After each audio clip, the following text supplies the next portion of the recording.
Assalamualaikum warahmatullahi wabarakatuh. Perkenalkan, nama saya Muftining Nabila Azzahidah Amidin, NPM 1911080135. Di sini saya akan menjelaskan sedikit tentang bimbingan konseling anak dan remaja.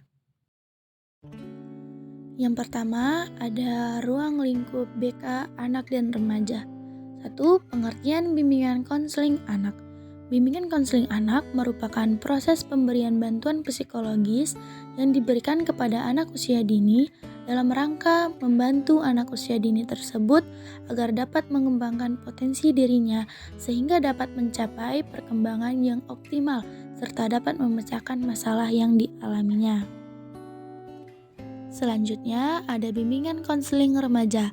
Bimbingan konseling remaja adalah proses bantuan yang diberikan konselor kepada individu dengan berbagai strategi yang disesuaikan dengan kebutuhan remaja sehingga tugas-tugas perkembangan remaja dapat terwujud dengan baik.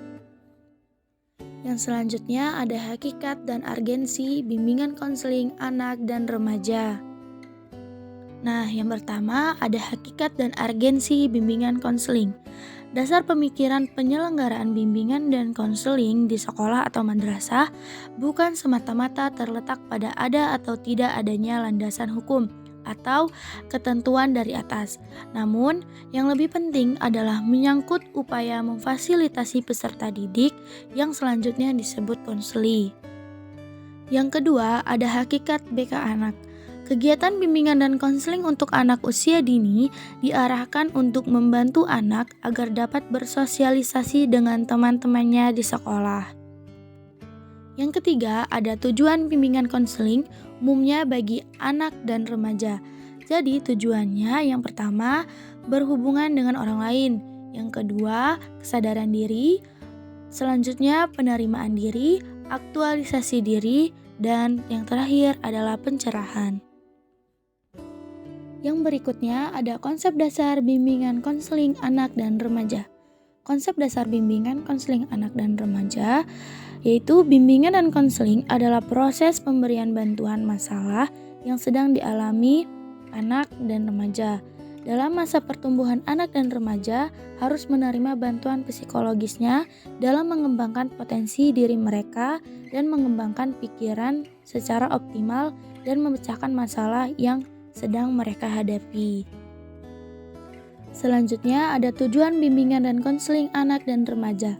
Jadi, tujuan bimbingan konseling anak dan remaja ini mengatasi kesulitan anak dan remaja dalam memahami dirinya sendiri, mengatasi kesulitan dalam memahami lingkungannya yang meliputi lingkungan sekolah, keluarga, dan kehidupan masyarakat yang lebih luas, mengatasi kesulitan dalam mengidentifikasikan dan memecahkan masalah yang dihadapinya, mengatasi kesulitan dalam menyalurkan kemampuan, minat, dan bakatnya dalam bidang pendidikan dan kemungkinan pekerjaan yang cepat.